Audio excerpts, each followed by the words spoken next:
Өрнөктүү инсандын өмүр жолу.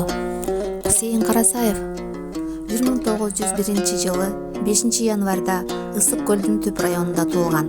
Тилчи, лексикограф, лексиколог, агартуучу, адабият таануу боюнча окумуштуу, фольклор таануу боюнча изилдөөчү, филология илимдеринин кандидаты, профессор, Кыргыз Республикасынын илимине эмгек сиңирген ишмер, Улуттук илимдер академиясынын ардактуу академиги, Касым Тыныстанов атындагы сыйлыктын лауреаты. Болор бала бешикте булкунат дегендей, Кусейин Карасаев бала кезинен эле зирек болгон.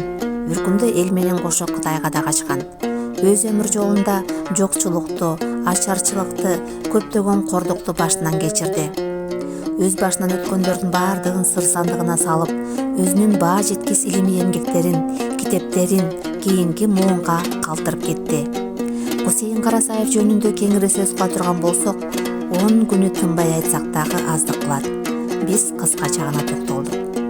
Профессор Кусейин Карасаев 1998 жылы 97 жаш курагында өзүнүн өрнөктүү эмгегин элине калтырып көз жумган. Ал эми өмүрлүк жубайы Айша апа 2014 жылы 103 жашында дүйнө салган. Сүрөттөр интернет булактарынан алынды.